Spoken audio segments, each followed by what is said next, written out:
Hey there, and welcome to this month's episode of the Fraternus Forge podcast. This is a forum for young adult Catholic men and women to come together in conversation on topics of faith and morality, for as iron sharpens iron, so one man or woman sharpens another.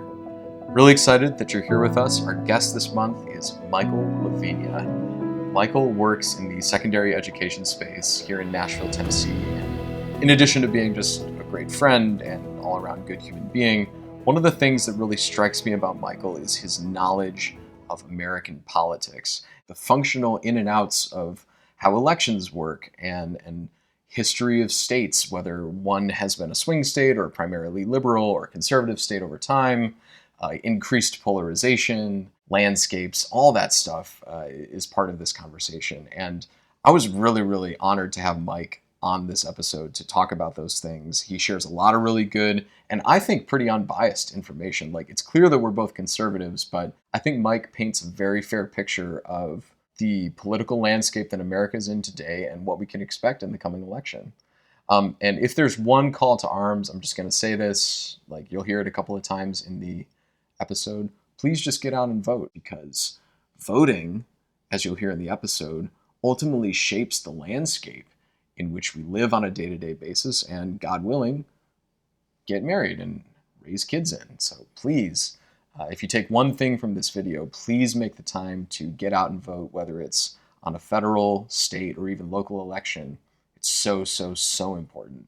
I know it may not seem like that sometimes, but I promise you it is. So that's pretty much it. Really glad that you're here as always, and always want to leave the door open in case you have ideas or suggestions for future episodes. You can send those directly to me. If you're on GroupMe in the Nashville Catholic community or one of the smaller offshoots, I'm Matthew McCloskey, as always.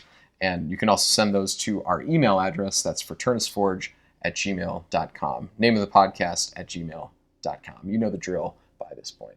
That's pretty much it. Thank you so much for being here. Thank you for all of your support and for tuning into this episode. So glad you're here with us. Let's jump into it.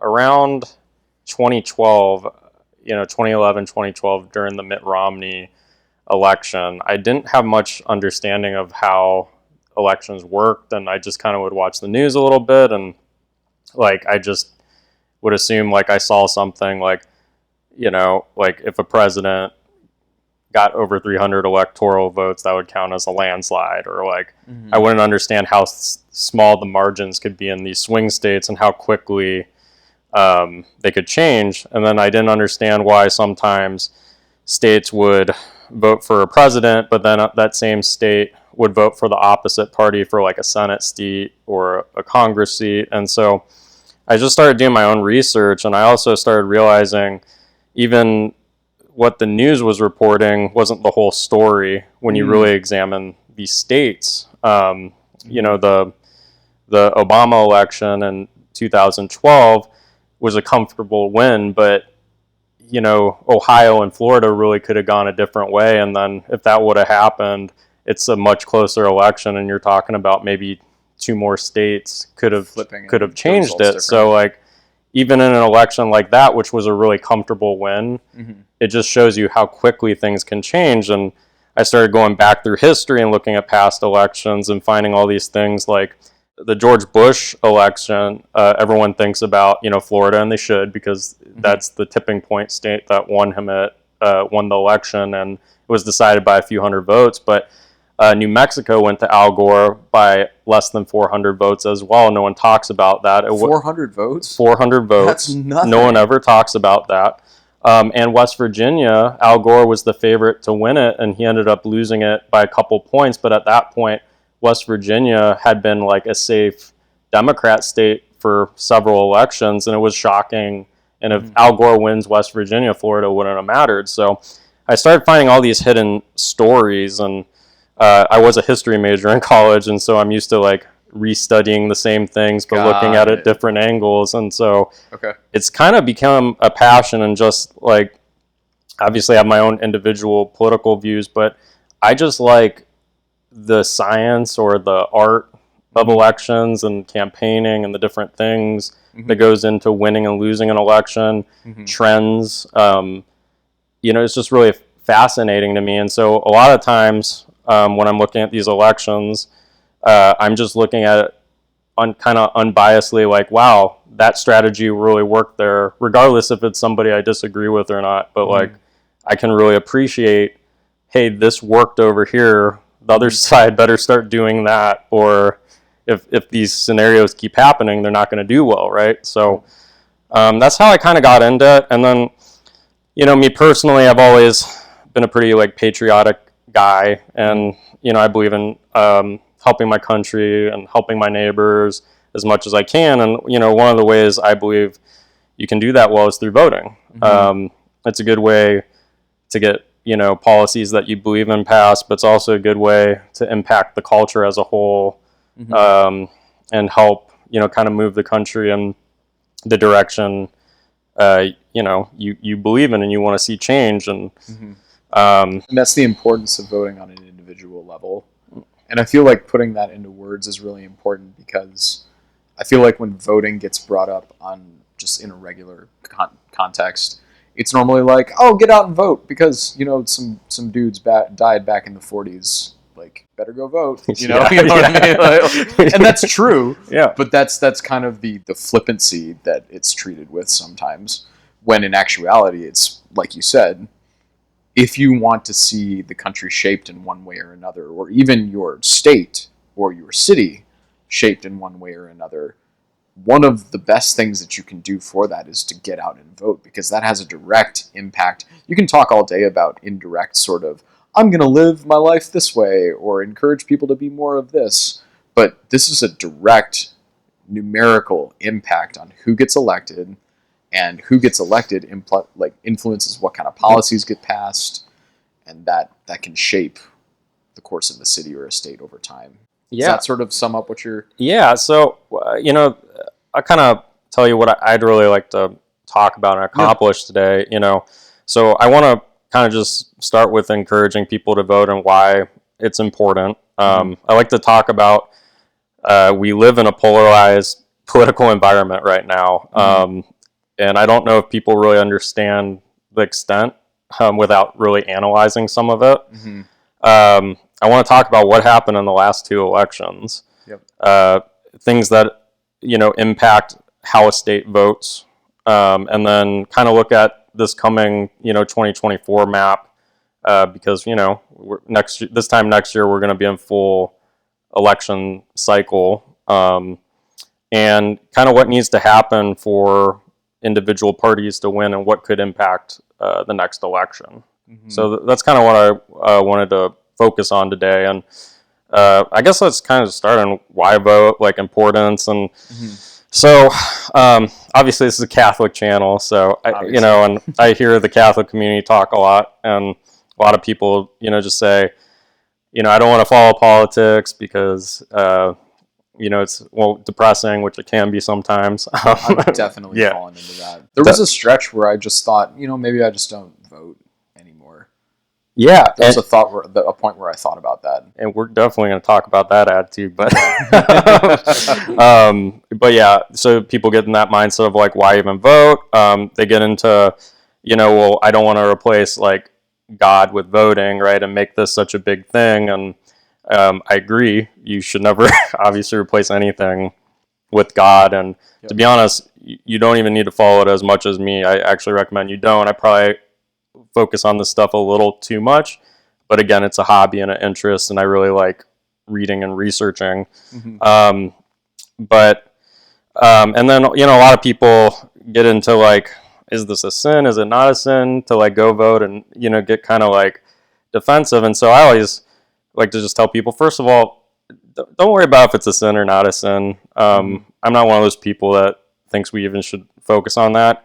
I just think it's a good thing to do as far as, again, helping shape our community long term. And voting is one of the few things you can actually do to get your voice heard without like picketing or like being in some big public voice form, or going like on social or something. Or going on social media. But going out and actually voting, you can vote for policies and vote for candidates that represent your viewpoints, or at least most closely align. And all that really requires is taking like 15 minutes before an election to look at whatever policies are on the ballot or different candidates. And I used to live in California. Honestly, voting in Tennessee is so much simpler because we don't have props out here. Okay. You know, California had really complicated props. You had to research the laws they were trying to pass and actually, you know, vote yes or no. And they could be worded really confusingly because I'm sure they had attorneys writing them or really smart people like that. I worked for a company where like a big project that we had for just a little bit, just to play off the props in California. I worked for a company for a little bit that had to deal with one of those props. And it was like, it was a big deal for 2 or 3 months. Like, what happens if this thing passes? You know, so it's like the landscape out there is a little bit different. Whereas here it's, should this thing in the Tennessee Constitution be changed? I think that's the most complex like bill that I've seen put forward. And then the rest of it is people. Like, who belongs on this council? Who do you want on this council? And see, that's a little more simple because you can just Google the candidates a little bit, and if they're a decent candidate, they're gonna have a web page with their platform. And you find the people that most closely align. Like, sometimes you're not going to hit every box. Honestly, I don't think I've ever voted for a candidate I 100% agree with on every single issue. I mean, it's hard to 100% agree with an individual on anything, like 100% every area of your life, right? But, you know, I find people I feel pretty comfortable about, and, you know, I go out and vote. And it really only takes, like I said, like 15, 20 minutes if you don't have time for that. I mean, I'm sure you have friends or family members that you feel pretty confident align with your views, and, you know, ask them about it. But just a little bit of research and then making time to go vote really can make a big impact. And it's not just about president. We have elections and off years all the time, and city council positions are really big. You know, here in Nashville, we're coming up. I know this will be aired after the mayor election, but like we're voting for mayor this week. That's a big election. Those types of elections, actually, you can see a day-to-day impact sometimes more than like the president or a senator or a congressman.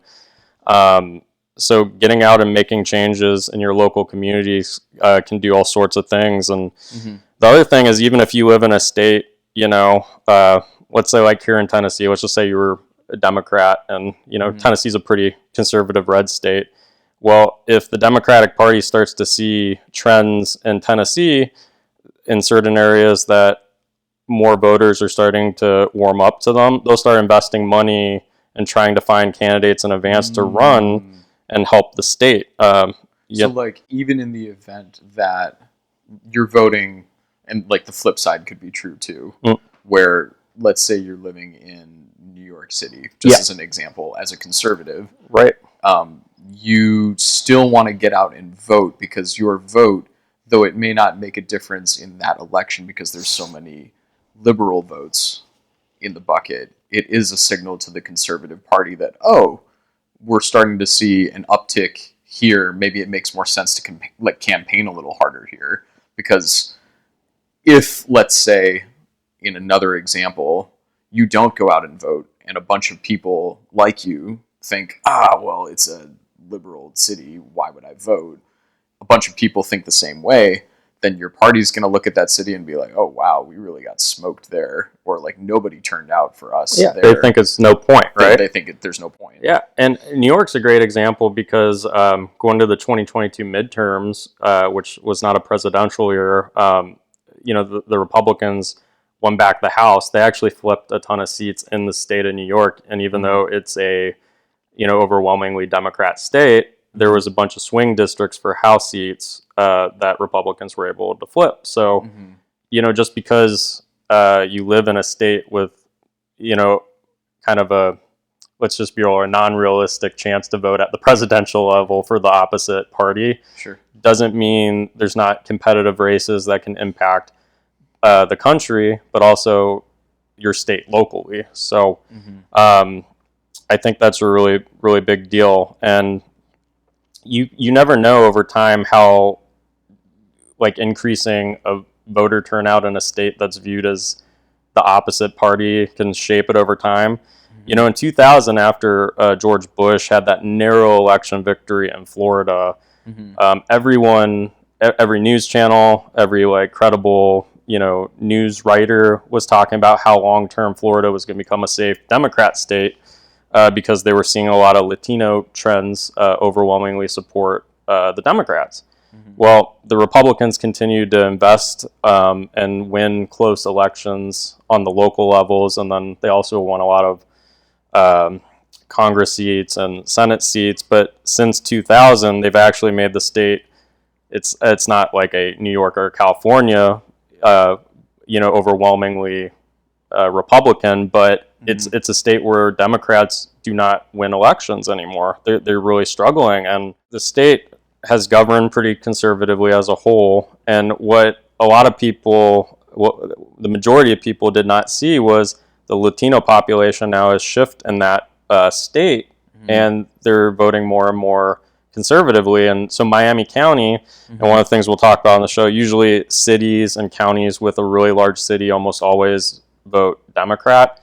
That county now is voting Republican, that's kind of like a unicorn that doesn't normally happen in most of the states, right? But no one could have foresaw that. And so now Democrats are not spending money in the state anymore, and they're kind of giving up, even though, you know, it's a state that presidentially it's voting right now about a little over 3% for the president, which indicates, you know, there's a lot of competitive elections going on, but the Democrats have stopped sinking money into it. They don't have, right now, they don't have a Senate candidate. They're going to have a seat. They don't have any candidates, and they're trying to recruit NBA players, ex-NBA players that have no political experience. Dwayne Wade and Grant Hill, to name the two I've read about. But but that's where they've gotten to because, you know, they don't believe they can win there anymore. You know, on the flip side, you know, there's like Georgia's a good example of the opposite, right? It's a swing state we're going to talk about later, but it used to be a very safe Republican state for a long time. And over the last 12 to 15 years, Democrats have seen really strong growth in favor of them in the Atlanta area of Georgia. And they've sunk a lot of money in there over a decade now. And now you're seeing that, I mean, they just won Georgia in the last election, but it looks like long term, it's going to be a Democrat state. It's going to probably become a blue state. I think it'll be very competitive in this next election, but long term, even Republicans will tell you, you know, they don't have high hopes for it, you know, in like 2028 and 2032. So, but anyways, that's really what your vote can like impact long term, even if it feels like in the moment, like, oh, this is pointless. It's when you get discouraged and you don't turn out, like that's what the opposite parties want. And that's a really real thing, you know, and that can be impacted obviously by like the national vote and being like, oh, like there's no way my state's going to flip, but also can be like your local party sometimes in some states are not good and you feel like they've given up on you. They're not nominating good candidates. They're not fundraising. They're not really trying to win these elections. And so the thing is you got to just keep voting because long term, that's the only way to really make change as far as our country's electoral system goes. And so, yeah. When we sort of talked about on a local level, how that one vote, like you said, in the moment, it might not seem like it's making that much of a difference, but it can be a brick in a larger wall where it's like, okay, it can be a signal to the party that you're voting for that, hey, maybe we should invest a little more time and money here. It can actually swing some of those, I hesitate to call them smaller elections, but like if we're talking local elections, state elections, those are all equally important because then if someone is elected into that position, their policies influence the shape of the state as a whole. It could also serve as a beacon to people of that party within that state where it's like, we have a conservative senator in this state and I like some of the work that he or she has done, and sort of spreads in the community, or it could be the opposite as well. Right.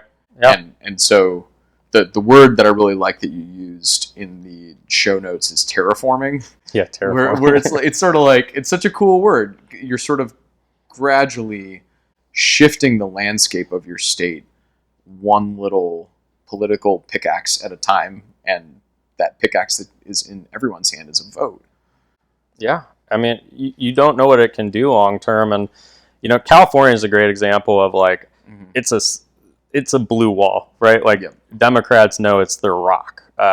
Not going to vote, for Republican. It's just not going to. Right. But up until, I believe, 1988, it was a swing state. It would vote back and forth all the time. And even in the 90s, those elections were a lot closer if you go and look at the popular vote. Mm-hmm. But Democrats really worked on California in the 90s. They wanted to make it one of their safe states. And it also helped. They had a lot of demographic changes in favor of like what their party's messaging was, and like people moving there with big tech and all that. Yeah. But if Democrats had not invested in California, it could be a Republican state still. We don't know. It's easy to say like now, like, oh, there's no way that wasn't going to happen, but a lot went into that. So, and that's why I really got into examining politics, because the story is so much deeper than just the final score of the election.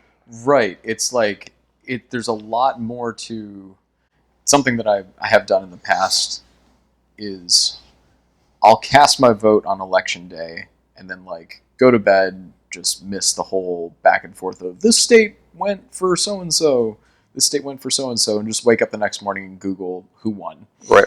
And that's it, Yeah. But there's way more to it.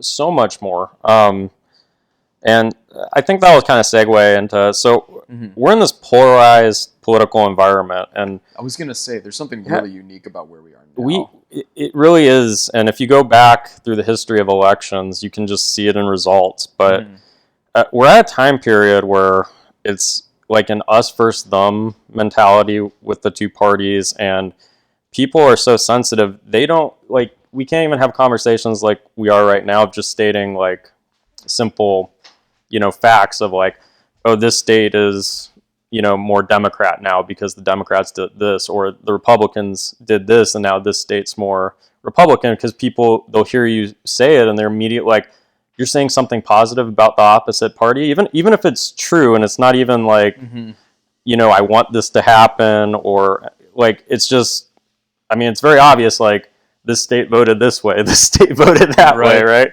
But people are so sensitive, and so in the 2016 election, I was living in California, and I can tell you, like, no one in California believed Trump had any chance to win that election. And if you really looked at the electoral map, I mean, his floor was pretty high. Like, there was no way he was going to get blown out. The odds of him winning were still not in his favor, but like, because this country has become so polarized, and certain states have kind of said they're going to vote for one party no matter what, there was only so many states that actually could change. And so, and just jumping in for a second, you mentioned the electoral vote, or like the electoral college. The electoral college, yeah, and that's really important for candidates for presidency. Like, you have to win. How does that work into like the equation of I won the presidency because of the electoral college? Like, how does that play in? So the electoral college.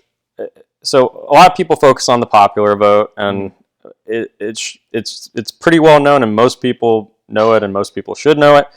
The presidential election is not a popular vote. It's based off the electoral college, and our founding fathers divided the country up so that based off how many people live in your state, you get a certain number of representatives to go vote for president, because at the time they didn't want the popular vote to decide the president, because especially back then, like, half the country was moving into like an agriculture-based society, and the other half was going to move more industrial. And so they didn't want just like one state that became overly populated to decide the fate of the country. And back then, states had more individualized economies than they do now, and we still do have a lot of individualized economies that, some states have advantages that some states don't. Mm-hmm.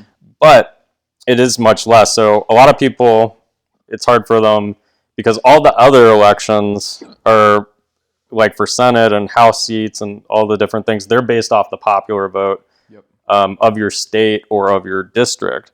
But the president, everybody in the whole country gets to kind of decide, but every state, it's more based off the states get to vote, not just the individuals, if that makes sense, to make up the popularity. So it's so that's where that map comes from that you see on election night, where each state, is it safe to say that the president is trying to win, or each of these candidates is trying to win the popular vote in those states? So that's what we're going to get into as far as what's kind of causing this polarization right now. Yeah. And it started before the past two elections. But so traditionally, every candidate has tried to win the popular vote. And usually that has meant you'd win the electoral. In our country, it only had happened a couple of times where the winner of the popular vote didn't become president. And so 2000, it happened with Bush. He narrowly lost the popular vote and then won electorally because Florida was decided by, about razor thin margin. It was like 600-700, something, hundreds of votes, not even thousands, which is just insane. But other than that, up until 2016, those situations really hadn't happened because George Bush won the second election by with the popular vote and the electoral college. 90s, 80s, 70s, all that. This wasn't an issue. Really, all in the 1900s, it wasn't an issue. So, what happened was Trump, who is a very polarizing figure in himself. I'm not going to really get into any of my individual beliefs as far as politics. I just kind of want to talk about facts. But he realized that the electoral college right now, the way the states were divided, was there was really only a handful of swing states, and he was going to try to do messaging and just focus on those swing states and not actually worry about the popular vote because he knew he wasn't going to win California. He knew he was not going to win New York, and so he just didn't even bother going. He went to them for fundraising and stuff, but not to really try to win votes. And he did some rallies and things, but he really focused on what he viewed was the swing states, some of which the Democrats didn't really view as competitive, and he won some of them, and we'll get into all that. But leading up to that, though, it's interesting because we've talked a lot about Trump's scandals, but if you go back to the 90s, we've kind of not had a president that hasn't been in jeopardy of getting indicted or impeached or because Bill Clinton was cheating on his wife, and that became this whole thing in the 90s. George Bush, a lot of people were threatening to try him for war crimes because they were saying he made the war in Iraq personal due to his father. Then you had Obama, and people forget Obama. A lot of people were calling for his birth certificate because there was questions of if he had been actually born in the United States so they were threatening to impeach him. And then, you move into Trump, which, and even in the Trump matchup with Hillary Clinton in 2016, Hillary had the whole email scandal, and she almost got indicted, so both parties have had stuff, and it's caused both people on both parties to dislike each other more and more and dig in. Because then the opposite side takes that information and runs with it, and all of these, and it's not to say that all of it's not warranted, and it's not to say that we shouldn't hold these politicians to a higher standard because of the weight and the influence that they carry. But when every single person that's running has something, you start to become numb to it, and so you're going to focus on your individual beliefs, and that's the second part of it is the parties used to not have as much differences ideology-wise, and you saw really in the 2000s the shift has become extreme, and news channels have also fueled the shifts because they've adopted their parties, and they're not they're really just promoting the messaging of either if they're a liberal network, they're going to promote more liberal ideas. And if they're conservative network, they're going to promote the conservative ideas. And because the ideas have gotten so much more extreme, for example, we're capitalistic society, right? Mm-hmm. Well, there's a lot of Democrats now that want to go full socialism, which is the opposite, So there's splits within the party. Yeah.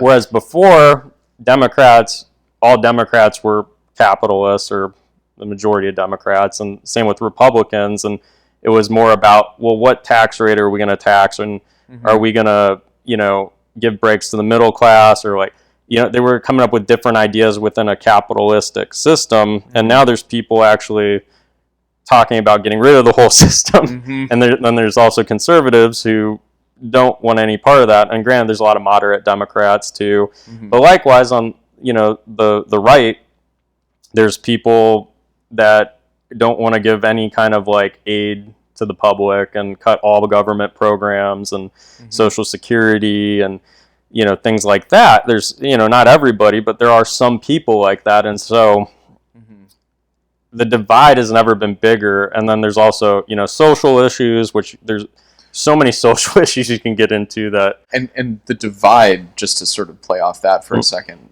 I think, would you say that part of the reason the divide seems so big, or is so big right now, is because if you're, let's say, a liberal and you're looking at conservatives, it used to be the two parties, from what I'm gathering, used to be a bit more homogenous, where if you talk to someone who was a conservative, you sort of knew what to expect, and they were all kind of closer to, both parties were a little closer to center. Yes. Versus now, if you're a liberal looking across the aisle at a conservative, what you're doing, or what you're at the risk of doing, is taking the most conservative voices in the room and then painting that entire party oh wow, they must all want to get rid of Social Security. And then the opposite's true if you're on the conservative side. You take the most extreme liberal voices and you paint the entire party that way, and they're oh geez, we can't let them have power, therefore. And that's the thing. No party, every single candidate has the exact same ideas and the exact same beliefs. Granted, if you're in the Republican Party, there's a lot of similarities, right? And same with the Democrats, there's a lot of similarities, but there's still a lot of people that also have some extreme ideas on both sides, and it's pulled more and more people further to the right or the left. And so just talk about personal story. This is a couple personal stories. So I got it from both ends. So when I was living in California in 2016, everybody knows I was born in Ohio, and my nickname in California is Cleveland Mike, even though I grew up in California, but just because I'm a big Browns fan, and everybody knows how much I love all my Italian family out in Ohio. And so when when Trump won, I got a bunch of crap from people, and I had not talked about politics or anything with anybody. No one thought I voted for Trump or anything. They just were mad. They're you're from Ohio, you should be embarrassed, and you shouldn't wear your brown shirt. And I had already at this point researched the map a little bit, and I was well, you have more Trump supporters living in your state than Ohio. And they're no, what are you talking about? Ohio voted for Trump. And I'm no. And I pulled up the numbers. And by the way, all my data comes from CNN and their election reporting, just if you want my sources on any kind of numbers and trends. But California, 4.4 million people voted for Trump that year, and only 2.8 million in Ohio. And then I started to just explain, you just have a much bigger population, but if you're talking about raw people, you actually have more individuals in your state that like Trump than that are in Ohio.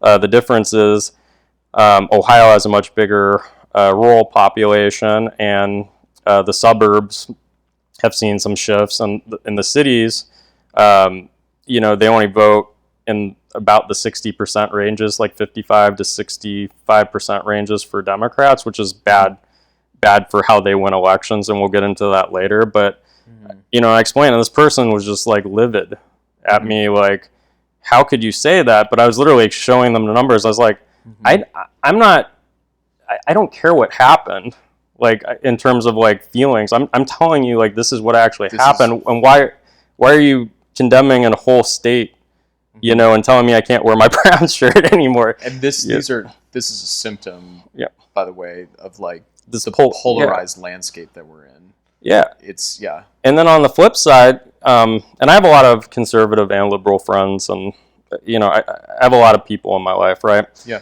And in 20, thank you. I didn't mean that to brag. I didn't mean it to brag. I meant like different types of people in my life. Just congratulating you. Yeah, no, I appreciate it. There's a lot of people in my life. That's awesome. Yeah.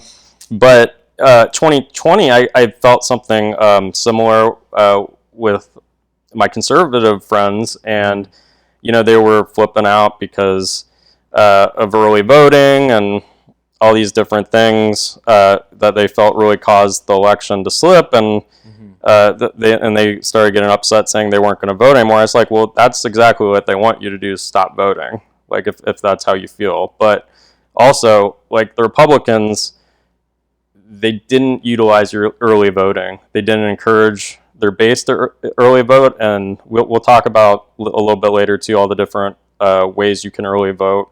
But they didn't utilize any of the opportunities that the Democrats used to get more voters out early, and that they left a lot of votes on the table.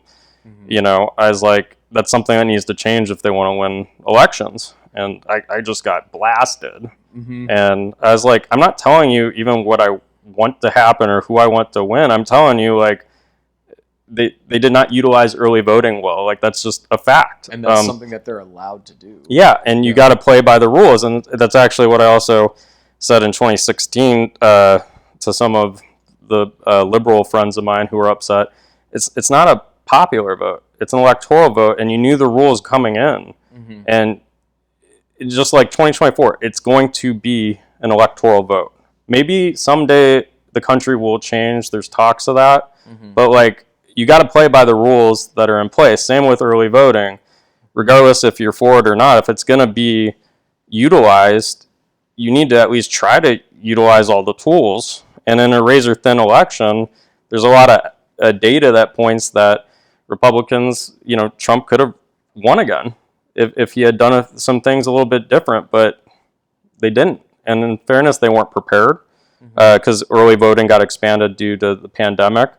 But Republicans hadn't invested any resources into expanding early voting because it's expensive. Those voter operations are expensive, and let's be real. Money matters a lot in our politics and our politicians. So, but something that's coming to mind right now as we think about like the Electoral College and like that style of election, because I agree with you.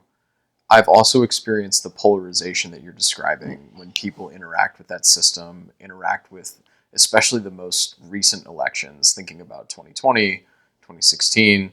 It was funny. I'm a conservative, you know this. This is a Catholic channel, you know this. So I voted for Trump in 2016. And I had a girl I was dating, like, refuse to continue dating me. And she insisted that I write her a letter of apology for voting for Trump before she would continue. Well, that was a funny. But I also like have experienced the opposite side of it as well. Like, I have a close friend who lives out in Maine, and his parents give him so much crap for voting liberal. And like, I don't agree with the policies, but like sometimes the arguments that come up from either side are just really just puzzling. And that's one of the reasons I'm really glad that we're doing this conversation, because we're putting facts around how elections work. It's informative. This is exactly what's happening. These are the levers that both sides have available to them to campaign for a victory here. And I think the more that we can get factual information to people, I won't say it will completely solve the emotional politics thing, but it should add a bit more logic to the stew. Yeah, that's all right. I agree. And first of all, like, we should all be able to love each other, even if we have different views. We just should. Of course. And I'm a Catholic as well, and I believe Jesus wants us all to love each other. I mean, he literally says it in so many different ways throughout the Bible. Not a priest. My wife will tell you that I'm not a priest, but you know, it's very obvious we're put on this earth to love each other despite our differences, right? Yep. And I hope our country gets back to where we can just have like a conversation where, especially where no one's even stated their political opinion, but are just talking about facts in an election, and they don't get upset. And that's part of why we'll kind of get into here. We haven't been able to have a unified election in a while. Like Obama was close the first time he ran. He won 365 of the electoral votes, and it's out of 270. The winner has to get at least 270 to win. But you know, before this polarization set in the 2000s, you'd see all the time candidates get 400 electoral votes. I mean, there was multiple times where people would get 450. 400? Yeah. Most people don't know Ronald Reagan in, I believe it, 1984. Yeah. I got my notes here. He won every state except for Minnesota, and then he did not win Washington, D.C., but he won every state. And what? It's crazy. And then you go back to even like, you know, World War II, FDR, who was a Democrat, he won almost all the states if you look at those maps. And it's sad in the standpoint of, I wish our country could unify even sometimes. But we've had these really close elections, really in every election other than Obama winning 365 to 173 in 2008. But even his next election, you know, he lost a couple more states, and he was close in a few other swing states. It really could have gone a different way had a few things just gone different. And then, you know, the past two elections have been razor thin. That we're gonna talk about that. And then, you know, George Bush, both his elections were really close. So we haven't. It doesn't feel like we've had an election where we've been really unified. Because that's what, and I know it's kind of obvious to say this, but that's what Reagan winning every state back in '84 kind of indicates. Yeah, it's like there's consensus to some extent within the country as to this is the guy, and there's a large majority of people in the country who feel the same way and are on the same page. Right. And that's kind of where we've got into, right? So there's three things that really decide how a state's going to vote, at least presidentially, and honestly, even with Senate and Congress seats in a lot of ways. The one main thing, and we've already talked about a little bit, is trends, right? How is the population growing? What types of people are like voting blocks as far as people growing? Like Atlanta, we talked about the Atlanta suburbs were just blowing up, and it was very liberal voters, and in that state, the Atlanta suburbs make up over half the population. So like, and they're continuing to grow, and they're continuing to get more liberal. So like, with Republicans making no gains in any other parts of the state, that's why you're seeing this overtake, right? That's Republicans cutting like bait and saying, you know what? Well, like, they're trying. They're just not growing anywhere, which will kind of get into my second point. The quality of the state party matters a lot. Republicans in Georgia have not been good for a long time. They did retake the governor, or they didn't retake, they had it, but they re-won the governorship, you know, in 2022. But you look at these Senate races, they've gotten pretty poor candidates. I mean, you know, in a state where 30% of the electoral, or not the electoral, the popular vote in the state is African American, they ran someone who had KKK ties for a Senate seat against an African American candidate. You know, this was back in 2016, I believe. But you know, just not being able to find good candidates, and they haven't really mobilized good voting operations for a long time. They have not tried to register new Republicans statewide. You know, it makes sense why the state is becoming Democrat. It's part of the point that I think you're making right now, and I agree with you. Part of the point that you're making right now is that it's not just the demographics of the state. Right. Like it very well may be that the conservative votes are there in Georgia. There just isn't a harvester there to get them. Yeah, and I know voter harvesting is an entirely different thing. So forgive the mixing of metaphors. And we just talked a little bit about like the importance of going out and voting and not sitting at home. Yeah. Well, voter turnout is actually more important right now than swing voters because, as we talked about, we're in a polarized environment. Fewer and fewer people are willing to vote for the other party. Yep.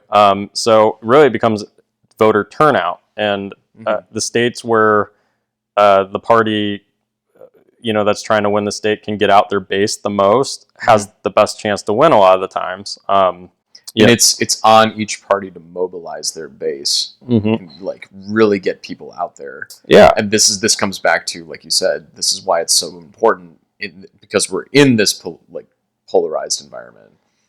And if you're going to try to win voters, like obviously the elections matter and there are some swing voters, but you actually got to win voters over time now is the thing, and they will shift. And that's what I'm talking about too, about state parties that continue to invest resources over a decade to 15 years, right? 12, 15-year periods. They'll see the fruits a lot of times of making closer elections or making a state closer or winning the state. And it takes time. And Georgia's the best example right now that the Democrats have of seeing all their fruits. And like I said, we've talked a little bit about Florida, but Republicans have really done a lot of work there. And you're seeing, the reversal of what people thought in, the year 2000 of how the state would be. So, those two things matter a lot. And then, the other big one is geographical breakdowns, just like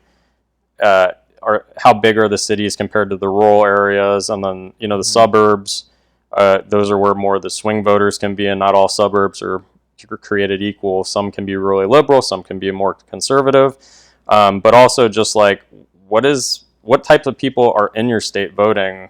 Are they religious? Are they majority college educated? What ethnicities are they?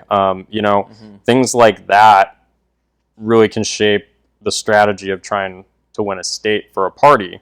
And so Democrats, and again, these aren't completely true, but they're true most of the time. Democrats do really well in states with huge cities where they can just overwhelmingly turn out bases. They usually, got to get above 70%, but 75% of the vote. They do that. It usually counters whatever the Republicans can do in the rural areas. And Republican strategies have been always to keep the cities under 70% voting, and then, win swing voters in suburbs and turn out the rural areas. And that's the challenge with Republicans sometimes is a lot of rural area voters, they're the ones that won't come out and vote. And it's hard to reach those people. And we'll talk about that with Wisconsin in a little bit, but and it's harder to reach those people for one reason among many. You just have so much more surface area that you have to cover. Yeah. Like, at least with a city, one thing the Democrats have working for them is that it's way more concentrated. You can put a, sign on a corner and rent a building and, like a million and do advertising, and you can get everybody in one place and start, pushing your policies and trying to get people motivated. It's much easier. You're right. Something that I wonder, and just before I move on, that I wonder is that are there more people in rural areas total than there are in major cities in the U.S.? That's something I wonder. Not in total population, okay. And that's why, and we kind of transition to what's going on now and what actually happened in the last two elections. But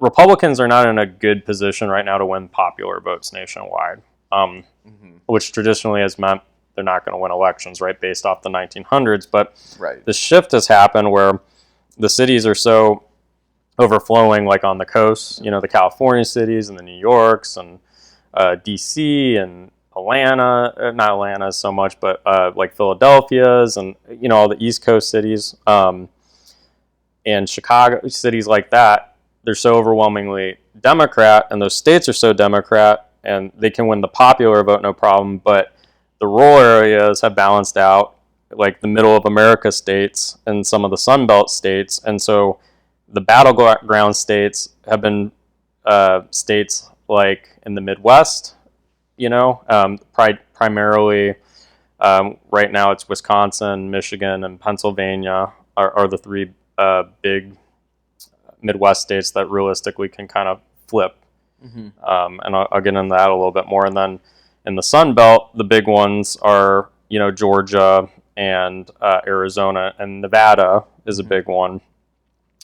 Texas has become more competitive, but there's some trends there that are balancing out so that maybe long term it will become a Democrat state, but there's a lot of growing Latino support for Republicans, and they're still growing in some of the suburbs. And so because of that, Texas is kind of holding steady. It's in this kind of like 5.5% range roughly, where it votes conservatively. And the thing is, they're canceling out the gains right now. And really, I don't think Texas can go Democrat in the next election, because if you really do the math, if they max out their trends and there's a low turnout and all this stuff, really it all equals out to them losing Texas by probably around 2%. That's best case scenario, is what you're saying. And that's just going, from last year or last election to this coming one, 2024. If you look at the math, it's just not there for them, right? And so, anyways, that's why I don't think Texas, at least for this next cycle, is going to be that competitive. And there's actually also some data. I'm really interested to see it come out in the next election, but there's some belief that a lot of liberals have actually started to leave the state due to the abortion ban there. There's no hard data on that, but there's some signs. We won't really know until 2024 and see kind of how the voting take place. But if that's true, mixed with continued growth with the Latino population for Republicans, there's not really a path forward, at least short term, for Democrats to win Texas. Long term, maybe. It's hard to tell. There's not clear-cut trends going on there like there is in some other states. So, but anyway, so Trump saw this in 2016. He kind of saw this electoral map and realized, there's really only 5 states that are in play. And up until this point, states like Ohio and Florida were really important and always flipped back and forth. But he saw like the bases there and the potential. And so he started just going after these 5 states. And so like Ohio's not a competitive state anymore. Iowa was another state that used to flip back and forth. It's not competitive anymore. And so realizing this, he was the first, as far as I know, presidential candidate to kind of just openly say, I'm not going for the popular vote. He doesn't care. He's going for the electorals, and he's speaking to, working class voters. And Trump is the only Republican to ever be able to mobilize the uneducated white working class vote in the Midwest. And that's how he won states in 2016, like Michigan and Wisconsin and Pennsylvania. It also it did help shift Ohio and Iowa to like close to safe Republican states. They're not nearly as competitive as they were, and not really realistic on at least to vote for the president for the Democrats anymore. And so Hillary Clinton, for whatever reason, didn't see that. She didn't campaign much in the Rust Belt until the final couple of days of the election, because polls came out and, they realized this is in the margin of errors. And so, and when you're looking at polls, if something's within 3 or 4%, that's called the margin of error, which means like a candidate, like let's just say, like in this case, Hillary Clinton was favored to win Michigan, I think, by 4%. Or let's just say that was the case. I don't actually remember. That's not supposed to happen. She was supposed to be favored to win by 7 or 8, because the poll could be wrong by up to 4%. So which meant like Trump could have won that state narrowly, and he ended up winning it, right? It also could have gone the opposite way. She could have won the state by 8. But the poll has a plus or minus. It's like standard deviation or something. So, and then Wisconsin's a hard state because they oversample in polls the cities, and it's a unique state in that only about a third of the population actually lives in the cities. There's a lot of really rural voters, and they don't answer their phones. They don't, like, they're hard to poll. So it's not for a lack of trying, but like in this last difficult to engage. Yeah, this last election, a poll had Wisconsin up for Biden by 17, which is and it was decided by like 0.2 or 0.3. I got the number somewhere in here. I'll pull up later, but clearly like way off. So, anyways, in 2016. What also helped Trump, though, win these states was there was a huge third-party vote. And I don't know why, no one talks about the third-party vote in that election, but Hillary Clinton... And just to clarify, when we say third-party, we're talking non-Democrat, non-Republican. So non-Democrats and non-Republicans. And just so we clear, third-party votes, sometimes they're on the ballots, which in this election... Libertarians and Green Party candidates were running, and they got over 5% of the vote, which is a lot. That's a good amount, yeah. Yeah, and there's also write-in votes, which, like, most people don't know Mickey Mouse gets, like, 10,000 votes every cycle. Like, most people have no idea. It's just people being stupid. Usually they're called protest votes, but... I had a friend recently say, I'm going to write, like, we didn't really like the vice president candidates here on the Nashville local election recently, and I had a friend write his own name in. So I thought that was pretty funny. The difference is your friend actually could win the election if enough people write their name in. Yeah. You can't, swear in a fictional cartoon character. That's true. Like legally. There's So anyways, and so this third party vote really caused something unique to happen that the Democrats weren't expecting it to get that much. And part of what it was, Hillary Clinton, she only won 48 and I believe 0.5% of the vote. Okay. She didn't even get 50%, which for Democrats, they've always, or at least since the 2000s, they've always been near 50% or cross 50%, especially when they win. And so Trump, he got about 46% of the vote. And what happened was that was enough to tip the swing states in Trump's favor. And so what you're saying is that if that third party hadn't been there, the majority of those votes captured by the third parties would have gone to the Democrats. Yes. And that would have decided potentially the election. And again, you never know 100% for sure, but there's just so much overwhelming evidence that a lot of these people that would have voted Democrat protested and voted for these third parties because they weren't happy. Now, the Republicans lost some too, just not as bigger rates because Trump turned off a lot of traditional establishment candidates like the John McCain type Republicans, a lot of the Mitt Romney types. And so it's not like everybody who's going to vote for a third party would vote for Democrat otherwise. Right. But Trump also motivated this whole new base of voters that normally just don't vote. Yeah. They just don't vote, right? And so he was able to win. And so in 2020, though, what really actually happened, if you look at all the numbers, right, Trump actually improved as far as his raw votes. He went from winning 63 million votes in the first election in 2016 to winning 74 million in the second. He increased by like 13 million votes. That's huge. And that's the most votes a Republican has ever gotten, period. And that ended up being, again, it was like 46.8% of the vote. So he increased his overall percentage too. We're going to get into that in a minute. Now, Democrats, though, increased their votes from 66 million in 2016 to 81 million, which is the most ever that any candidate's gotten. And so when you look at it, 129 million people voted in the first election, and then in 2020, 156 million. So that's about 27 million more people voted total. The third-party candidates only got, because there wasn't a major person on the ticket, only got like 1.2%. And so Democrats won the popular vote by 4.5%, whereas the time before they only won it by about 3%.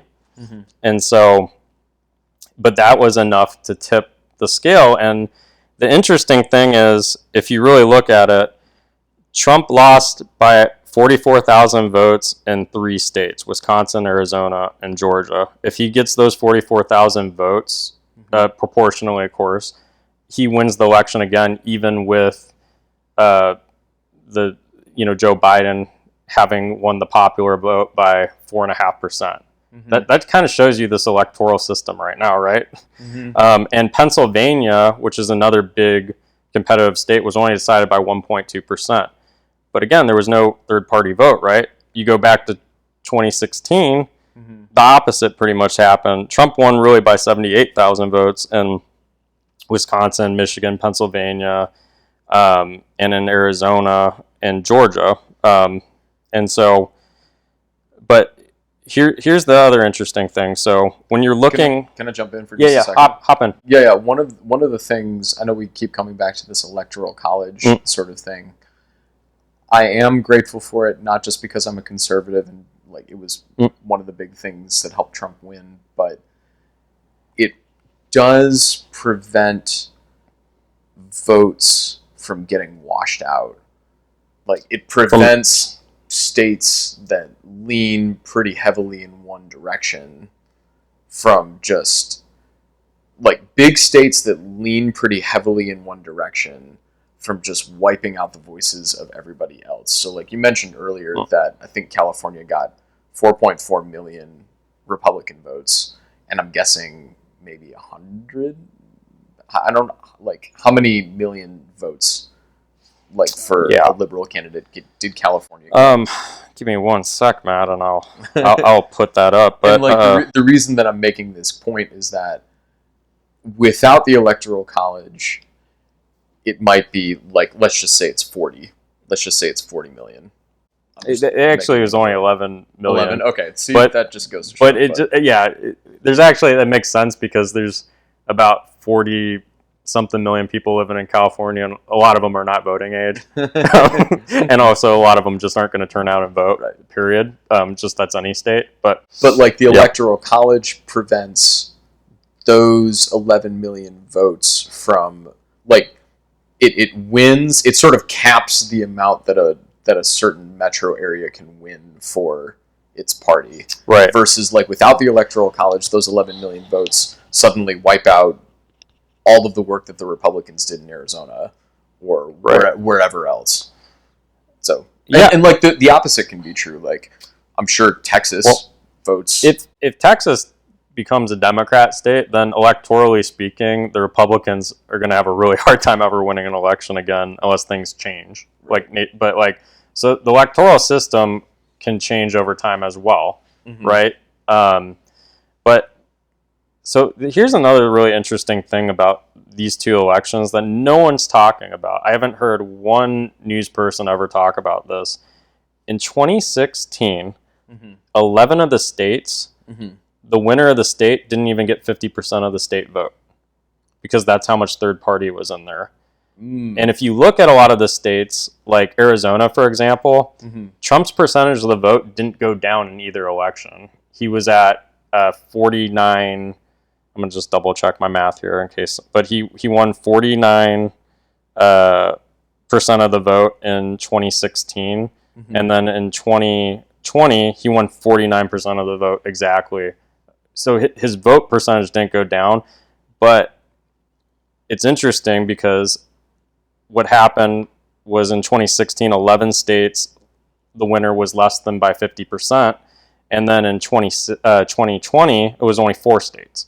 You see that drop off with a third party candidate, and it's why Democrats are really scared. And we'll get into this in a little bit, but there's a lot of potential for some serious third party candidates coming up in this next election. But the reason I think it's interesting no one talks about is, like, for as unelectable as Trump is, like the narrative, and he did so much worse. In these 2 elections, he actually increased all his raw vote totals, and he actually increased his support with minority voters in both elections. He increased by a couple percentage points with African American males, not women, but it netted him an overall percentage increase by a couple. And then with Latino voters, he actually increased his percentage of the Latino vote nationwide by 10%. So like, and he's he's not a landslide candidate, but like No. to say if it's a rematch between Biden and Trump, which is looking like it's going to be, barring one of them is in prison because they both have legal stuff going on, which I doubt either one will. One physically, passes away or can't, or if one steps down on their own will, which neither has shown any willingness, they're winning their party's nominations. That's just a fact, unless something happens to prevent them from running, right? But it's going to be another razor thin election, like based off just the polarization of the the polarization, and it's kind of a trip. So, and that really gets me into the electoral map. So like Ohio and Iowa already said left any kind of like swing status. Virginia, Colorado, and New Mexico used to be big swing states too. They now favor the Democrats. Ohio and Iowa favor Republicans. Yep. They're just not competitive races anymore, right?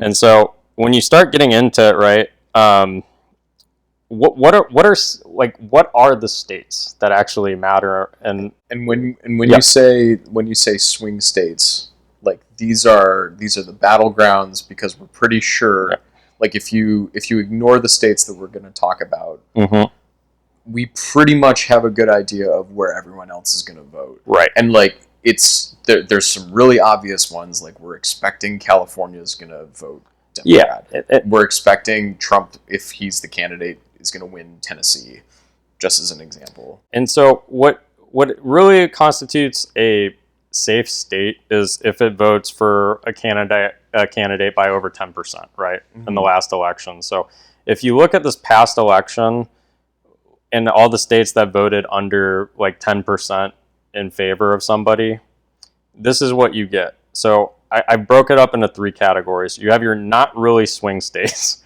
that I call them, but they're technically in this category. So I already talked about Texas, and I've talked about Florida. It's really hard for Democrats to win either one of those states, at least right now. Minnesota's technically been a swing state. I don't think Republicans realistically can win it. One, it hasn't voted Republican since the 1970s, which is like the longest state.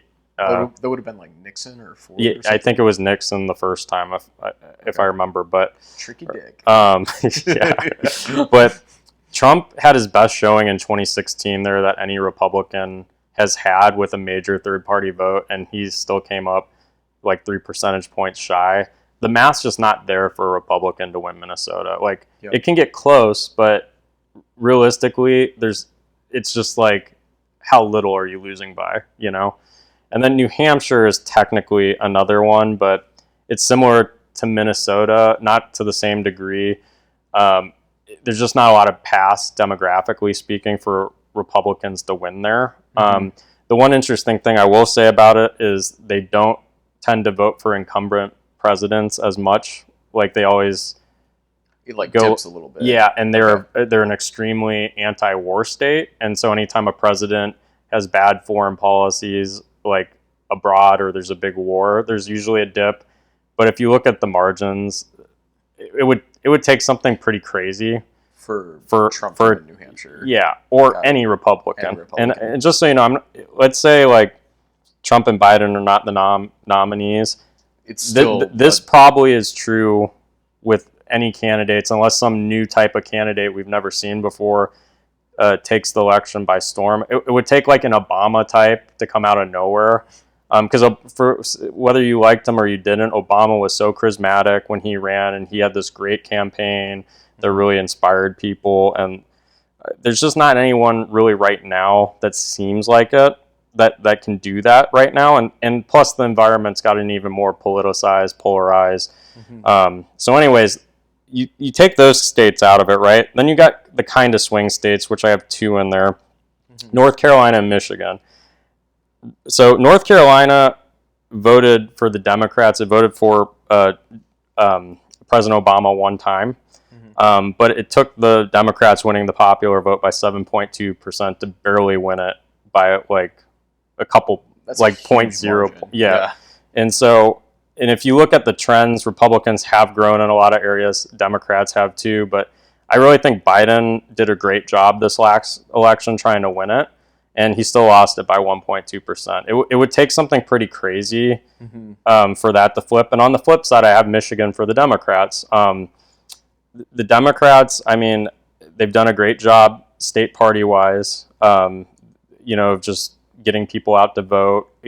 Trump won it the first time, but again, there was a crazy third-party turnout. And then, to be honest, there was low Democrat turnout if you really look at it. It would take the perfect storm of events, and Trump only won it by like 0.01%. That was the closest election in 2016. The odds of him duplicating that, or any Republican duplicating that, are very slim to none, especially since the Republican state party is horrible. They're the worst political party in the country as far as... Didn't they raise like $50,000 last year? So one of the things parties are supposed to do at the state level is do fundraising to support the different candidates and, mobilize voter turnout operations. They only could raise like $50,000 in one quarter. They got outraised by a YouTuber with only 150,000 YouTube followers that like the guy wanted to prove he could like do it, and he was from the state of Michigan. So yeah, they never get good candidates. Like, and when I say good candidates, not that I personally believe are good, but like that gain any traction with the people. They don't get candidates in advance. They always have these really contentious primaries for like House and Senate seats. They're just a mess, and there's actually a coup going on like as we speak, where they're trying to get rid of the president of the party and do a complete overhaul. But anyways, when you look at these two states, they're not really realistic for the opposite parties to win. So it's like there's a chance, but it's a pretty slim one. You're talking about the perfect storm. So right. When you look at all this, the floor, so without factoring in Michigan and North Carolina, right, the floor for Democrats is 226 electoral votes. 270 wins. The floor for Republicans is 219. When you factor in Michigan and North Carolina, it becomes 241 in favor for the Democrats, 235 for the Republicans. And when we talk about floors, that's like the number of electoral votes that were expected. Yeah. Like for sure will go to these for parties. Sure. So I'm telling you, this is most likely like happening. For sure 226 and 219, but like 241 to 235, that's extremely, extremely likely. Yep. And when people are going out and talking about these elections and like, well, if Trump's on it again, we're going to get landslide, or if Biden's on it again, we're just going to get blown out. It's just not true. Like these numbers right here, regardless of which one I'm saying is right, those are not blowouts just on their own. That's not a blowout election. And so really what it's going to come down to is 5 states. Georgia, Nevada, Pennsylvania, Wisconsin, and Arizona, right? Yep. And so this is where it gets really interesting. Now, again, if there's really high third-party turnout, and let's just say it's Trump again, and he keeps that 46.5% of the base, but another 5 to 6% are getting taken from, and the majority of it's from Democrat, leaning voters, Biden's going to have a problem because he barely won last time, and that would mean his popular vote goes down, and the margin for errors in these states are super thin. I mean, you look at the last election, Georgia was decided by 0.3% of a vote. Pennsylvania was decided by 1.2%. And Biden does have an advantage there in that he was born there. They call him Scranton Joe. But he grew up in Delaware, so... Isn't Scranton where the office is from?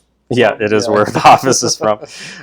Wisconsin, Wisconsin was decided by 0.4%. Yeah. And Arizona was decided by 0.4%. So if there's a major third-party vote, and it's at all similar to this, and it's taking away predominantly, liberal voters, that's an issue. Now, if these third-party candidates that I'm going to talk about a little bit in a little bit here don't turn out, Biden probably has the advantage because here's the issue Republicans have with this map, right? You have 2 Midwest states and you have 3 Sun Belt states. And the demographics are really different in both regions. Republicans have to get a mix of the two states. Like, they can't just be like, well, we're just going to go focus on these. We're just going to go after the Rust Belt and win Wisconsin and Pennsylvania. Well, you do that, you only have 264 votes. You still need 6 more. Yeah, and Nevada doesn't net you. It's only worth 6, so you need Arizona or Georgia. You have to go over 270? Well, you have to get to 270, but Nevada wouldn't get you to 270 by itself. With Wisconsin and Pennsylvania. Okay. So then let's say you get Georgia, Arizona, and Nevada, which is very possible. And by the way, Nevada's a really right trending state. Like there's a lot of evidence that it's going to go Republican at some point in the near future, maybe this election. But even if you get Georgia, Arizona, and Nevada, you only have 268 electoral votes. You're short. Whereas if you're Democrats, and Pennsylvania is really, it's one Republicans can win, but like Democrats definitely have a historic advantage there. And but you get Pennsylvania, all of a sudden Republicans don't have much pass because that Democrats are at 260. They really just need one more state, and so unless the Republicans can really, and again, Pennsylvania will be close, but like Trump's the only Republican to win it since the 80s. Like it's a really hard state for Republicans to win, just because there's a lot of really big, really liberal cities in that state.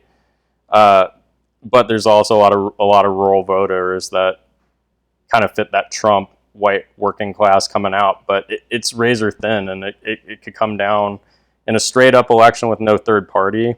That's a tough one for them to win. So it'll be a really interesting election regardless, just because there's not a lot of paths to win.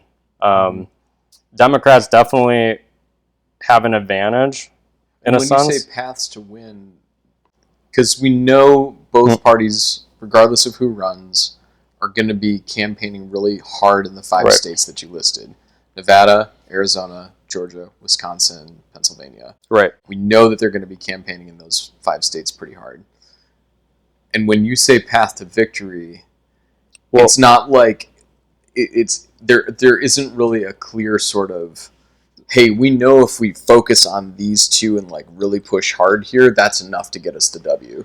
Yeah, I mean, there's just not a lot of combinations, right? Really for either party, but and that's where this polarization gets tough, and these are close elections, because in the past, even in close elections, electorally speaking, there might be 10 states that are close enough to win, and it just kind of ends up being a close election mathematically, but like there's not a lot of states to play with anymore. Where like Ohio and Iowa, like I talked about, they're not swing states anymore. I mean, Virginia used to be a swing state. Colorado used to be a swing state. New Mexico voted for Al Gore, and then it voted for George Bush.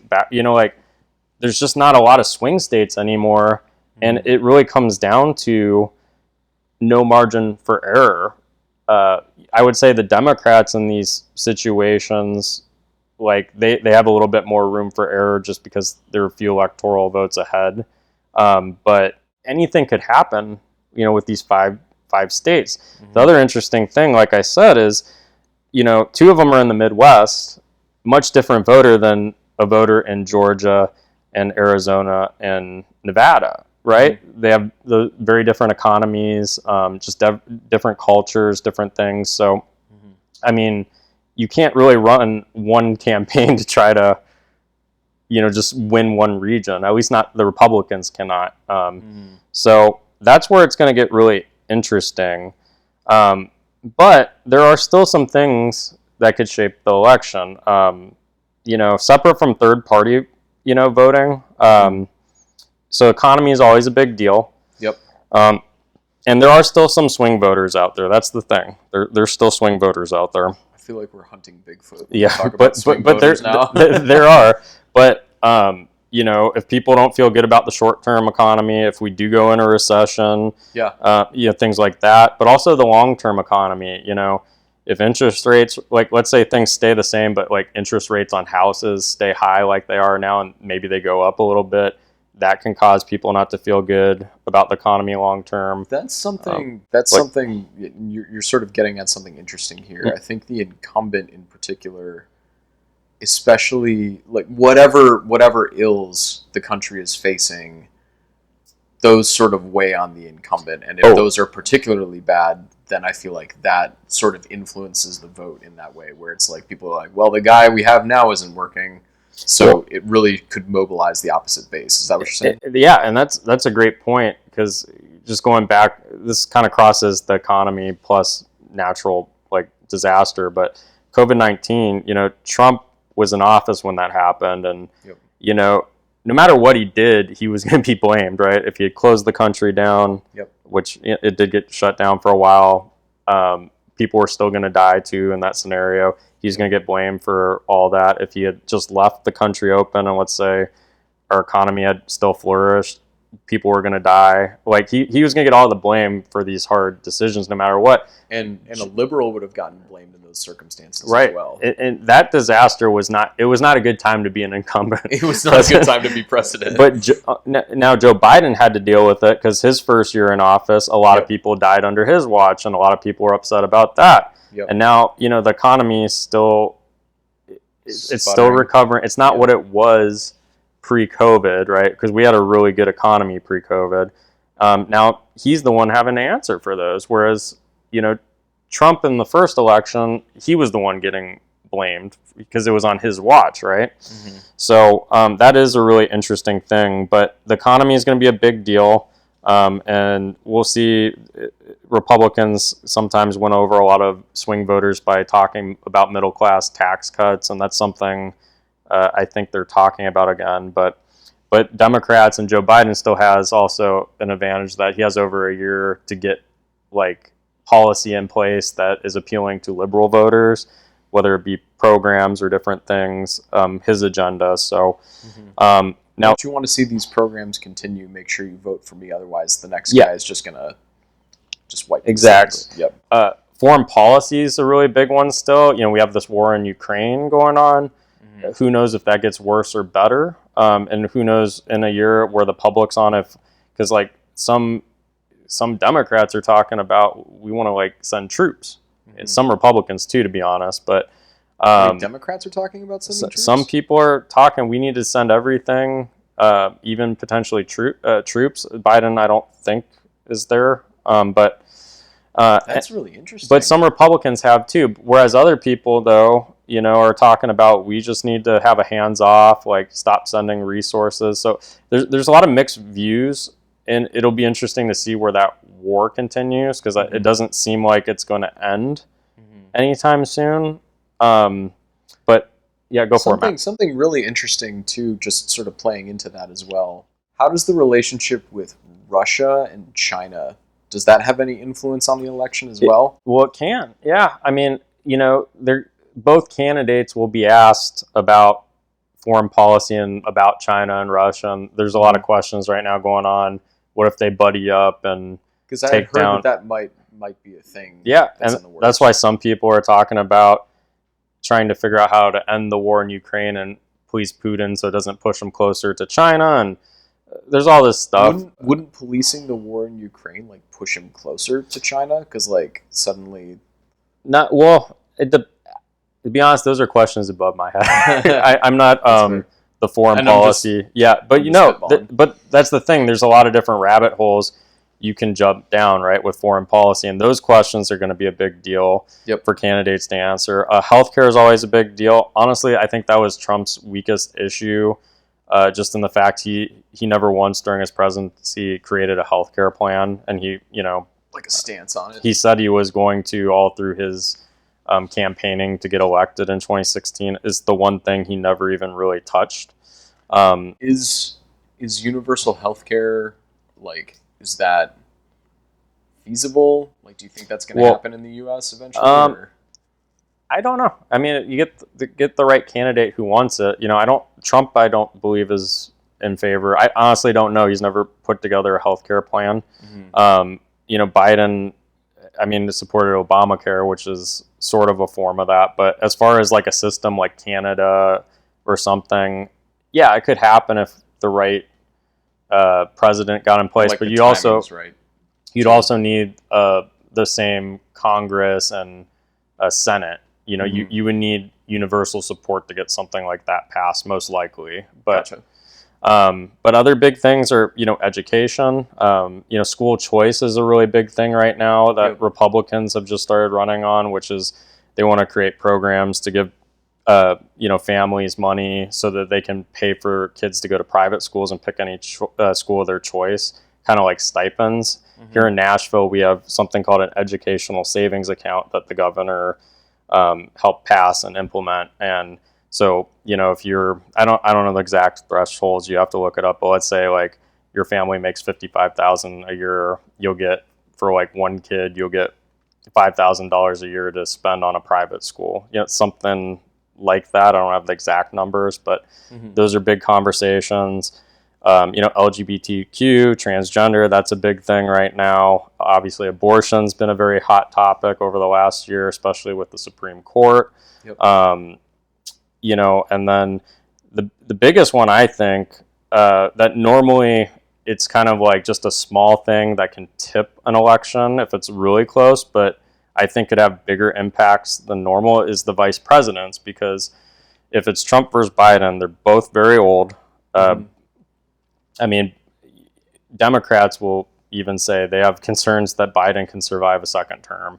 A lot of Republicans will tell you they have concerns that Trump can survive a second term, and everybody knows his favorite food's McDonald's. He's very open about that. So, he literally caters it. Didn't he have the health scare like close to the end of his first term? He got COVID. He got COVID. Yeah, I mean, he bounced back, or at least he seemed like it. But regardless, I mean, these are very old presidential candidates, and they're both in their 70s.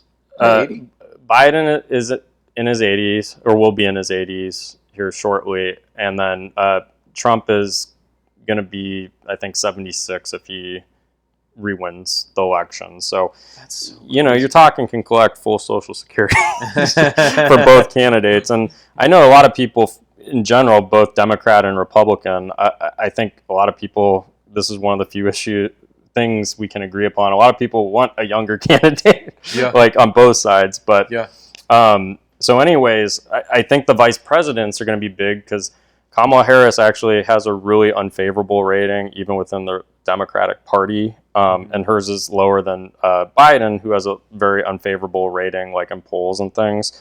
Of course, Trump has a horrible approval rate, rating as well. Approval rating, excuse me. So, and Kamala Harris probably isn't going anywhere. It'd be pretty hard to replace your VP, but this is one area Trump's got an advantage. If he picks the right vice president, and I would imagine the person's got to be younger. That's not a question. I mean, Kamala Harris is a lot younger than Joe Biden, in fairness. But he's not going to pick some guy in his 70s. But if he picks somebody that is very charismatic and can inspire people, like people might say, you know what, if one of these guys die, I like that vice president better than because it might, for some people, be which vice president do I like better, and that would be really interesting. And also it would be a really interesting thing too. Republicans, they have a lot of first time like minority candidates running for president that could potentially be the VP pick. One most notably, Tim Scott, would be really interesting. He's the only black senator for the Republicans, and he's from South Carolina, but we've never seen if there was an African American on the Republican ticket, would that draw more African American voters to the Republicans? Or if there was a Hispanic person, would that increase the Latino votes even more, which Republicans have done well.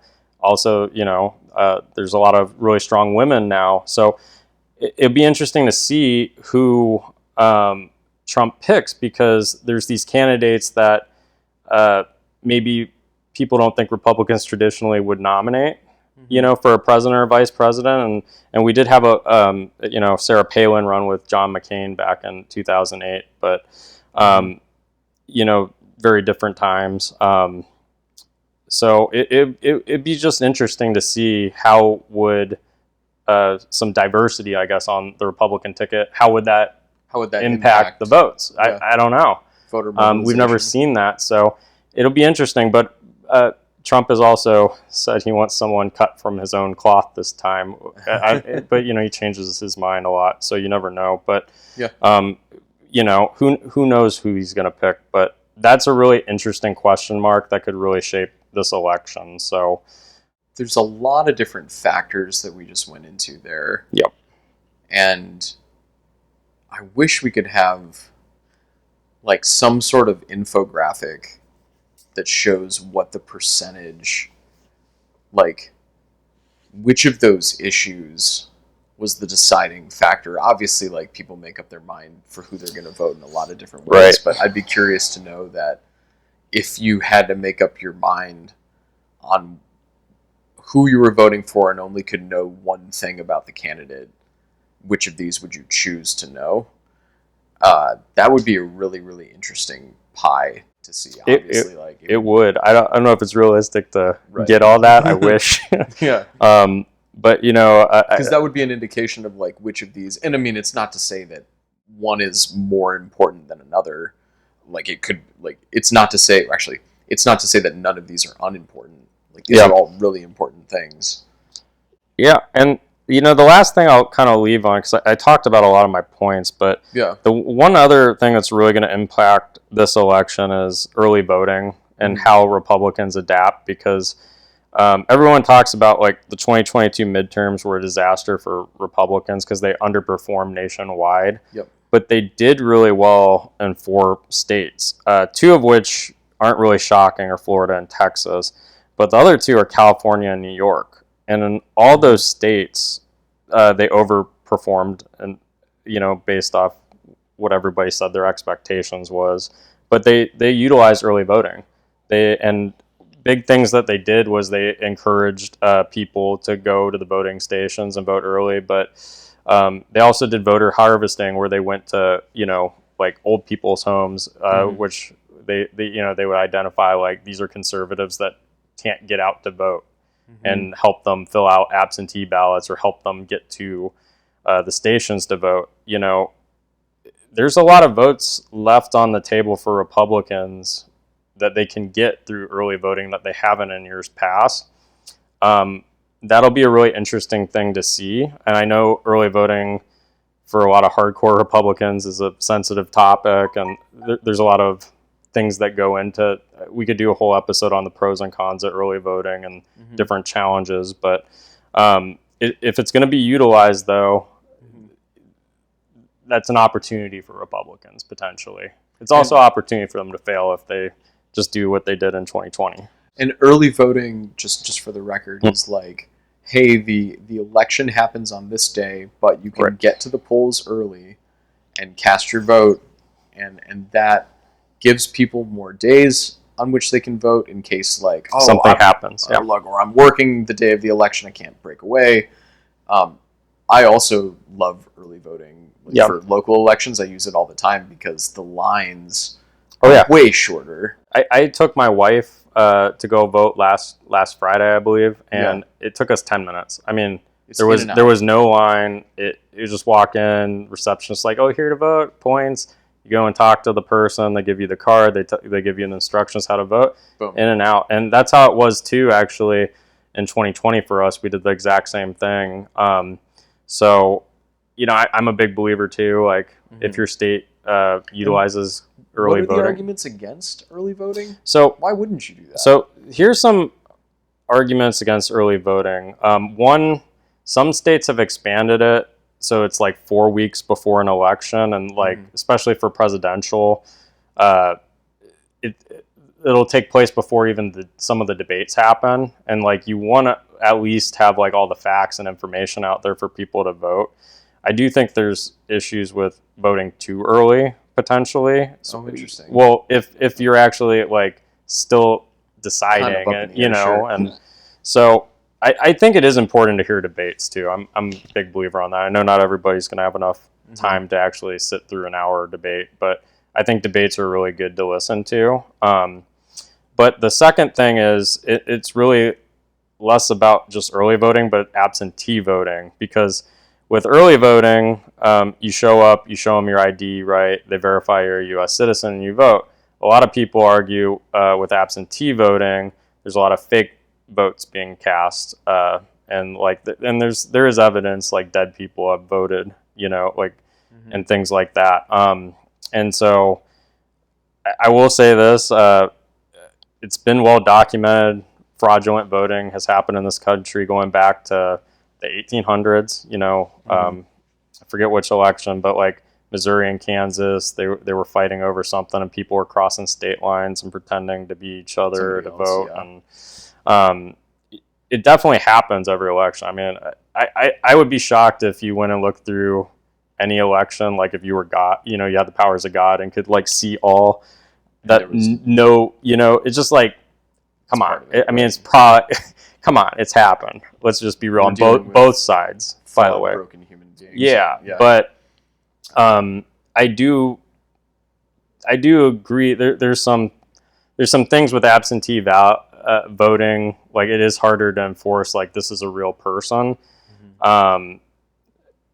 We could do a whole hour just on voter integrity and all that stuff. But I do get that argument too. And Tennessee's not, I don't think, a state that's easy to use absentee, but okay. At least I don't, sorry if someone listening knows more than me. Yeah. But I just know we utilize early voting a couple weeks before, and the lines are pretty easy, at least in the Nashville area. So early voting just leaves more room for there to be abuse. Potentially. But I think it's more with the absentee.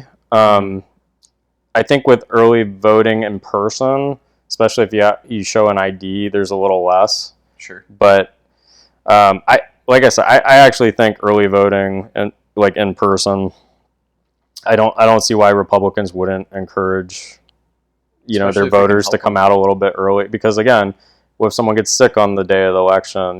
Like what if there's a flu epidemic that hits, like not an epidemic, but like a flu that goes around the neighborhood and you lose a bunch of votes? And I could also see a case where if your voter base is largely not college educated, they're probably, and this is not true across the board, right, but they're most likely working hourly jobs that are less flexible, less likely to let them out on poll day, right, and to go to the legally you're supposed to let people out, but okay, gotcha. But there's, at least I've heard, I've never experienced anything like this, that there's this like unwritten pressure that if you have something going on election day, you're going to prioritize work over the election.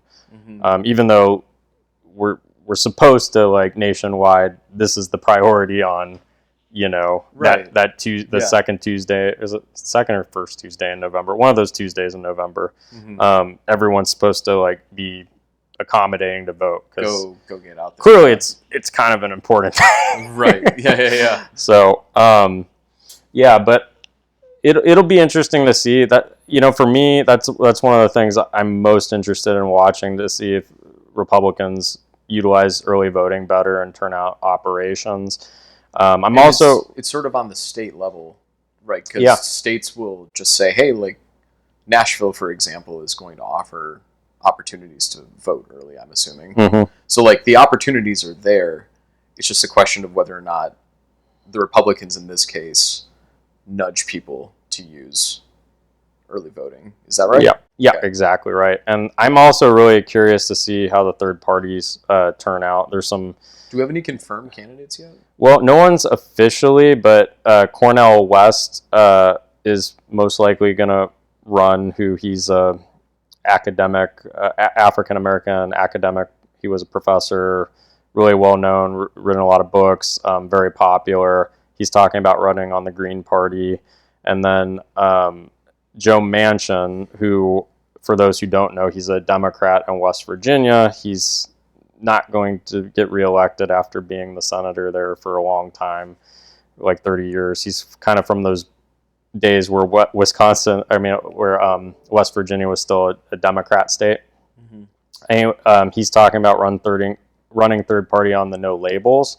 And then the other interesting one is, most people know Joe Biden is being challenged in his primary by Robert F. Kennedy, and yes, he is related to J.F. Kennedy. That was his uncle, if I'm not mistaken. And his dad also was somebody that at one point was considered likely to be president, but died in a plane crash. Yes, he died of a plane crash, and so RFK has talked about running third party if he doesn't beat Biden in the primary. So we'll see. But he's been campaigning hard, and honestly, I see him on the TV almost as much as I see Biden and Trump. So it's just really interesting to have a Kennedy running, because he would run third party though, right? RFK? Well, right now he's trying to get the Democrat nomination from Biden, but if he loses, there's been talk he's just going to go run third party. But he's actually trying to be the Democrat nominee. And so if he pushes hard enough, so the way that would work is like if he pushes hard enough, Biden just like doesn't run. Biden just kind of steps down? Well, no, because the Democrats are still going to have a primary, right, where states get to vote for their candidate. Mm-hmm. Just normally a sitting president's unopposed, right? I was going to say the incumbent usually is your candidate by default. Hypothetically, RFK could win a bunch of the primary states and unseat Biden. He wouldn't be allowed to rerun as a Democrat and take the nomination from him. Just because he's the sitting president does not guarantee him the nomination. He has to win the primary. Oh, that's like really interesting. Trump in 2020 actually was challenged by, I don't know if it was several or one Republican, and forgive me, I don't remember who it was, but it ended up not being an issue because Trump didn't debate the person, and he was just doing his thing, and there was no way this person was going to gain traction. Biden's already said he's not going to debate RFK. He doesn't see the point, and as a sitting president, he doesn't really have to. Yeah. But in theory, he could get unseated, and normally, and just so we're clear, I don't think Biden's going to get unseated by RFK, but RFK has gotten about 15% of the vote in the polls, and he is a Kennedy, and I'm too young to have grown up with the Kennedys. I remember when I was really little, his dad dying, but I don't know what it was like during the JFK stuff in the 60s, but, I just hear stories from my family members of just some people just thought this guy was godly almost. And so he still has that Kennedy name, and that's just what's sort of interesting about it. But realistically, he's not going to take that away from Biden. He's not going to unseat Biden, but he does. But if he runs third party, we haven't had a third-party candidate, I think, win a state since the, I believe, 70s. I'd have to double-check that. Might be the 60s, but it has happened. It's been an incredibly long time. So, yeah, it'll be interesting if that does happen. And so him running against Biden right now does not guarantee that he's going to unseat Biden. And in the event that he doesn't unseat Biden, it doesn't guarantee that he's going to run third party in the election. Correct. Got it. Okay. Yeah, you hit it perfectly. That is super interesting. And again, this is where I get interested in things less about what I personally want to happen. I'm just curious to see what happens with a Kennedy running. Yeah. And if he does run third party, could he win a state?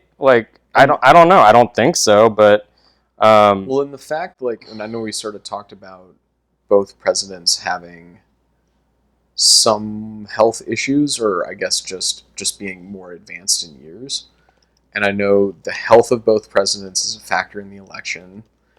And in a way, I think it kind of makes sense that we've seen challengers to the incumbent leading up to the past two elections. That to me makes sense because the people challenging the incumbent have to know that the health of the incumbent is a concern for their voter base. And it seems opportunistic to me. Yeah. It seems smart on some level. Yep. And I believe it's 1968 was the last time a third party won a state. I'm sorry, I'm Googling it. Okay. But I don't know why it's not coming up quick.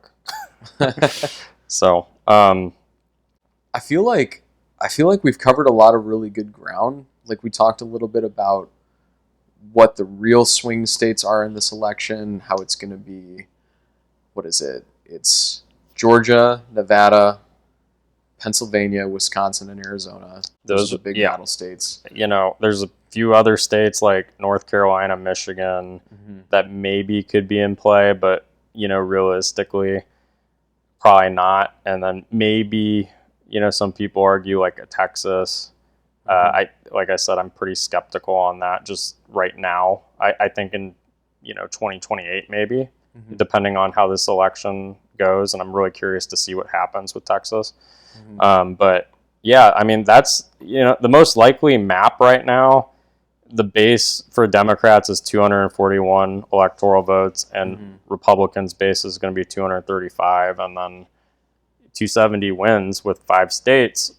We'll see what happens. But that's, you know, when you're having your conversations, you know, I really hope this helped educate you for a current state of like what's going on in the country. And when you hear someone say like, you know, why bother voting? Or why bother voting? Or just something kind of crazy like, oh, Tennessee's going to go Democrat if this happens, which is not, or California is going to go Republican if this happens. It's, you know, it's just not realistic. I hope this gives you kind of more knowledge just to like have intelligent conversations with people, spread knowledge, and hopefully you'll do a little research on your own to make, you know, your own decisions for the next election. And definitely, I think that just to add on to that, in spite of the polarized landscape, or in spite of the things that might get said, like, oh, why bother voting, or oh, this state is a for sure thing, it's so important to get out and vote in general, just because of what we talked about at the beginning, where it's like that vote is a huge part of what shapes the area that you live in, be it like a city, a state, or the nation as a whole, in one direction or another. So like, regardless of what the coverage on this looks like, the important thing is to do some research, get out there and vote. Yep. I really appreciate you having me, Matt. Yeah, definitely, Mike. Appreciate you hopping on. Any other last minute thoughts or ideas? Well, football season's around the corner. If anyone did like this and wants to say a prayer for my Browns this year, go for it. But they definitely need them. Yeah, we always need them. Sympathy prayers. And same for the Lions as well. We need them too. Thanks, Mike. All right, later, Matt.